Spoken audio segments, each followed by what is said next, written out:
जी मेरे पास मौजूद हैं चौधरी शफीक गुजर साहब मौजूद हैं जो पीपी 184 से इलेक्शन के उम्मीदवार हैं, तो एमपीए के उम्मीदवार हैं, तो बाकी उनसे बात करते हैं। अस्सलाम वालेकुम। वालेकुम अस्सलाम। शफीक भाई ये बताइएगा, आपने यानी कि इलेक्शन में उतरे हैं तो कौन सी उम्मीदें लेकर उतरे हैं? देखिए जी, उम्मीद तो हर बंदा रखता है बिल्कुल जीतने ऐसे की। ही है। तो उसके साथ साथ हम जो उम्मीद है हम इंशाअल्लाह पाकिस्तान को एक मज़बूत मुल्क बनाएंगे। नहीं मज- वो बात तो ठीक है, मगर और भी सियासी जमातें थी, मगर आपने सिर्फ पाकिस्तान मरकज़ी मुस्लिम लीग को क्यों चुना, क्या वजह? देखें जी, इसके अंदर चंद चीज़ें हैं कि एक तो ये जमात के अंदर आज तक करप्शन के दाग नहीं है, और दूसरी चीज़ ये है कि इस जमात के अंदर अल्हम्दुलिल्लाह एक नज़म है, उस नज़म के तहत। और तीसरी चीज़ इनके अंदर जो पाई जाती है वो खिदमत इंसानियत है। हर बंदा उस वक़्त जमात के साथ, किसी भी जमात के साथ रिलेटेड होता है, उसके साथ अटैच होता है, जब उसको पता चले कि मेरी दुनिया के साथ साथ दुनियावी ज़िंदगी भी बेहतर बनेगी। बिल्कुल है। सर अगर आप जीत जाते हैं, अल्लाह ताला आपको यानी कि इक़्तिदार में लेकर आता जी है, जी। तो आप अपने हलके की बेहतरी के लिए क्या काम करना चाहेंगे, जो सबसे इम्पोर्टेंट काम है? सबसे पहले तो देखें, हमारा जो मेन है मुल्तान रोड का वो इलाका है, जी। शहर बाईफिरू वो मेन शहर लगता है।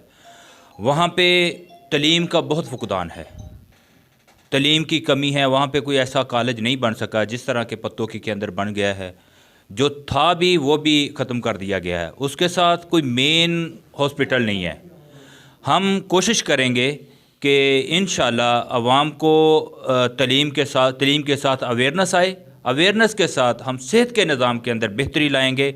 इसके लिए हम असम्बली के अंदर भी आवाज़ उठाएंगे, और जहाँ तक हमारा बस चला इसके लिए हम काम करेंगे इंशाल्लाह। जी मेरे पास मौजूद हैं आतिफ हनीफ एडवोकेट मौजूद हैं, जो शहर कसूर से इलेक्शन लड़ रहे हैं और पीपी 177 से यानी कि वो उम्मीदवार हैं। तो ये अगर हलके की बात की जाए तो ये पाकिस्तान मुस्लिम लीग नून का हलका कहा जाता है, मुस्लिम लीग नून का गढ़ कहा जाता है। ये बड़ा मुकाबला होगा। तो बाकी भाई आतिफ से बात करते हैं। अस्सलाम वालेकुम। वालेकुम अस्सलाम। आतिफ भाई क्या कहना चाहेंगे, जो आपको हलका दिया गया है वो नून लीग का बहुत मजबूत उम्मीदवार है, तो आप इसको यानी कि विन कर पाएंगे? जी इंशाअल्लाह जी, हम इसी बुनियाद पर ही इलेक्शन में आए हैं, और इंशाअल्लाह हमारी जो उम्मीदें हैं, जो हमारी आवाम है वो हमारे साथ है।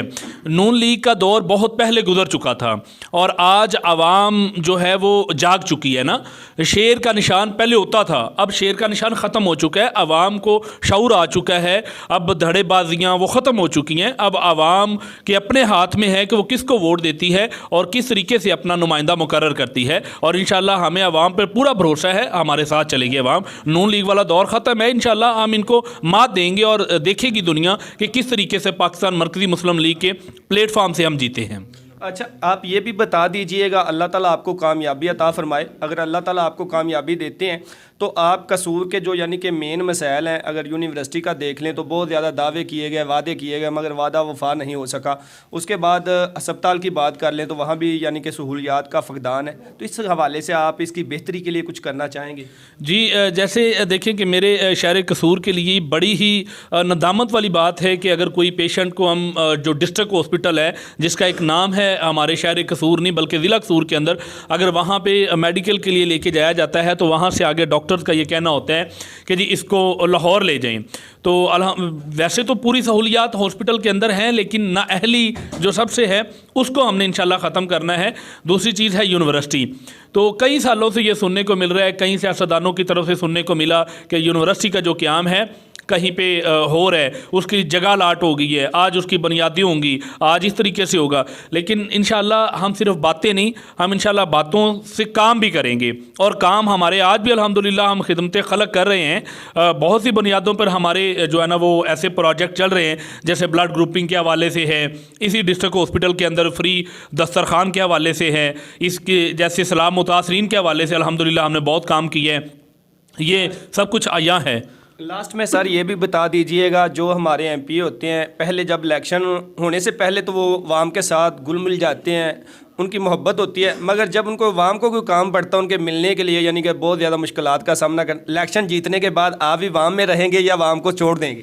देखिए, मेरा घर है शहर कसूर, मेरी पैदाइश है शहर कसूर, और इंशाअल्लाह शहर कसूर नहीं बल्कि ज़िला कसूर के जो मसाइल हैं वो पाकिस्तान मरकज़ी मुस्लिम लीग के प्लेटफार्म से हल होंगे। और हम हमेशा, बल्कि रात का 1 बजा हो, दिन के 12 बजे हों, जिस वक्त भी मेरी आवाम मुझे पुकारेगी, बल्कि पाकिस्तान मरकज़ी मुस्लिम लीग के किसी भी उम्मीदवार को पुकारेगी, इंशाअल्लाह हम उनकी मदद के लिए हर वक्त तैयार हैं।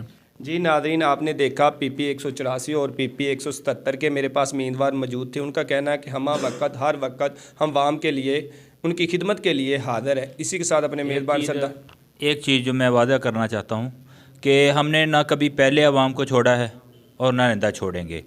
चाहे वो ज़ल्ज़ला हो 2005 का, चाहे वो सैलाब हो, चाहे जो हालिया सैलाब जो कसूर के गंडा सिंह के मकाम पर आया, उसके अंदर देख लें, सिर्फ़ अगर काम किया है तो हमारी जमात मरकज़ी मुस्लिम लीग ने किया है। अल्लाह के फजल से हम किसी मौके पे भी आवाम को तनहा नहीं छोड़ेंगे इंशाअल्लाह। जी ये देखा कि इलेक्शन से पहले इक़्तिदार में नहीं है, मगर फिर भी इंसानियत की खिदमत का जज्बा जमाएँ।